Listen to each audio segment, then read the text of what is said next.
Bonjour, bonjour, j'espère que vous allez bien. Vous avez passé un bon Pessah. J'ai décidé de reprendre les petites vidéos. Je ne sais pas si je vais le faire tous les jours ou pas. Faites pas attention à la barbe, aux cheveux, hein. Pas de coiffeur. J'ai l'air d'un... Bon, on verra. Aujourd'hui, c'est Yom HaShoah. En Israël, ils ont décidé qu'aujourd'hui, c'est Yom HaShoah pour se souvenir de cette horreur qui a tué notre peuple pendant la dernière guerre mondiale. Et évidemment, il faut se souvenir tous les jours. Mais simplement, ils ont fixé une date. Je voulais vous en parler un peu. J'ai, depuis plusieurs années, eu l'occasion d'accompagner des groupes de l'école de première. Cette année, j'ai pas pu le faire en Pologne. Souvent, on m'a demandé qu'est-ce que j'allais voir en Pologne. Tout d'abord, je vais vous dire, j'ai vu un guide. J'ai entendu des paroles qui ont expliqué des guides. Un guide particulièrement qui expliquait des choses merveilleuses. Alors vous allez me dire, mais pourquoi aller en Pologne écouter le guide? Vous avez qu'à l'écouter ici. C'est vrai, mais surtout ce que j'ai vu en Pologne, c'est comment, par la force de l'imagination humaine, pendant que le guide parlait, sur les lieux où les choses se sont passées, dans les synagogues, dans les Bate Midrashot, dans les ruelles des villages, dans les sentiers des camps de concentration, des camps de travail, sur les places désertées, j'ai pu, grâce aux paroles du guide et à la merveille de l'imagination humaine, oui, c'est merveilleux, j'ai pu voir les ombres des gens tout doucement. Je les ai vus marcher, je les ai vus acheter, je les ai vus pleurer, je les ai vus s'acheminer en masse. Je les ai vus fugacement passer devant les baraques. Et ça m'a fait comprendre, grâce à la force des paroles du guide et de l'imagination, cela m'a fait comprendre que ces hommes, ces femmes, ces enfants,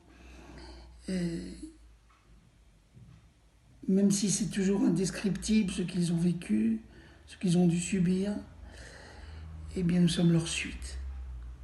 J'ai aimé les imaginer, j'ai aimé me projeter avec eux, et j'ai aimé considérer que j'étais leur suite, et que je devais vivre intensément. Ah, j'ai attendu longtemps pour avoir cette idée. Je suis parti, j'avais 55 ans la première fois. Vous vous rendez compte? Et je suis toujours revenu de ces voyages en pensant que j'étais la suite de ces gens que j'avais presque vus. Vous comprenez? Et c'est quoi être la suite?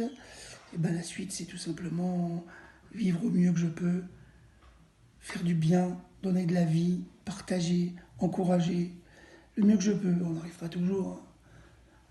Ne pas être méchant, ne surtout pas être méchant. S'améliorer. Il n'y a qu'une parole à dire. En sortant de ces visites dans le camp de concentration, on dit, allez, améliorons-nous, parce qu'on est leur suite. On est la suite du peuple d'Israël assassiné. On est le peuple d'Israël vivant. Sinon, à quoi ça servirait de se souvenir? Ah, bien sûr, vous pouvez faire le choix de ne pas vous souvenir. J'ai appris, vous allez me dire, ça n'a aucun rapport, hein, que Dieu vous garde tous et toutes. J'ai appris que, après que nous ayons commencé à reprendre les cours par Internet, etc., dans cette situation affreuse de confinement, j'ai appris que certains élèves font les idiots, ne veulent pas apprendre des branches, prennent des pseudos. Vous savez quoi, je leur en veux pas beaucoup. C'est juste parce qu'ils n'ont pas fait le choix de se souvenir. Se souvenir qu'ils sont la suite de gens qui ne pouvaient pas apprendre, de gens qui ne pouvaient pas avoir de maître, de gens qui ne pouvaient pas avoir de laboratoire, ni d'exercice, de maths. Mais dès qu'on a fait le choix de se souvenir, aujourd'hui, ce jour de Yom HaShoah est pour ça, eh bien, tout devient merveilleux. On a envie, on a envie. Alors, faites le choix de vous souvenir. Je vais vous envoyer un petit film qui suit. Vous allez avoir 2 films aujourd'hui, celui que vous voyez maintenant. Et puis, une artiste qui travaille avec le sable. Vous verrez comme c'est beau. Voilà. Allez, la suite du peuple d'Israël vivant. Bonne journée et bon travail.